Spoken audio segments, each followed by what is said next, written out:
After 200 years of bearing the name Regent Street, one of the oldest and most recognized public roads in Belize City has been rechristened. What was once the government house, this landmark residence has long since shed its colonial moniker. While the restored piece of 20th century architecture is now referred to as the House of Culture, its address has been changed to a more fitting name. We believe at the council then, and we were trying to somehow propel our former Governor General, Eva Middleton, God rest he dead, no? Who have been totally abandoned by this country. When we went through that process, she was still alive, and we were hoping that we could have done something to befit her. And so we thought that it was historic that she was the first Governor General, the one who have broke the colonial shackles, right, to live in that house, what we call Government House. That stretch of road, which abuts the foreshore neighborhood, bears a rich history. Despite a third renaming, there is still some controversy. When a tour guide take a tour there to Government House, and they can say, listen, this is De Medita Garden Drive. She was the first Governor General for our country, and she, not only a woman, she is the first of the kind in the Commonwealth. What is greater than that? Some members of the business community who operate in the downtown area have raised objection to the idea of a name change. Brody's came into existence in 1887, 66 years after Front Street became known as Regent Street. Its geographic location has been tied to that address for the last 134 years. There are a family, and I think their instance is more entitlement. And of course, they have our next business house, which I won't call the name, who have concern, genuine concern. But that is how we move forward. 200 years before that, it was a next name, and so that is how things change.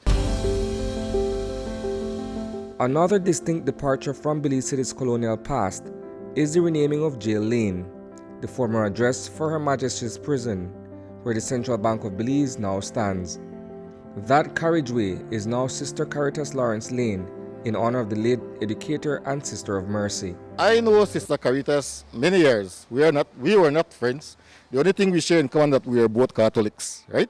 But her contribution, there are thousands of women out here being educated by this woman. We could have named a street way back, so, but what's significant it has. We have chose Gay Lane because it is right around the corner from SCA. That would always give us a reminder that this lady has been a pillar, has been an institution in that era. And so I think that again is well deserved.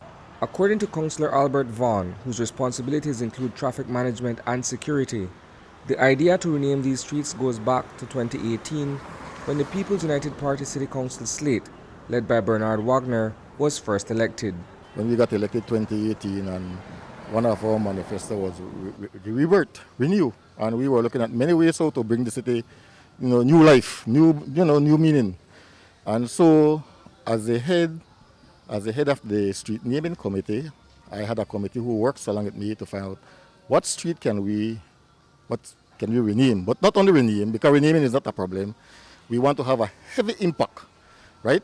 That means we wanted to move from these old colonial streets, Regent, and Erie Street, Hudson Street, that people don't even know who are these people. We want to bring real Belizeans that have contributed to this country, that have made their marks in this country.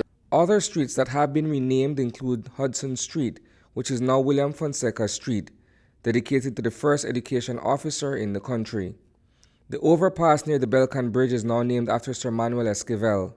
Likewise, the roundabout at Central American Boulevard and Mahogany Street has been named after Eva Middleton, a well-known Belizean who championed many causes, including breastfeeding and persons with diverse abilities.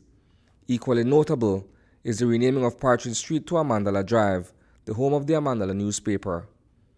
Reporting for News 5, I am Isani Cayetano.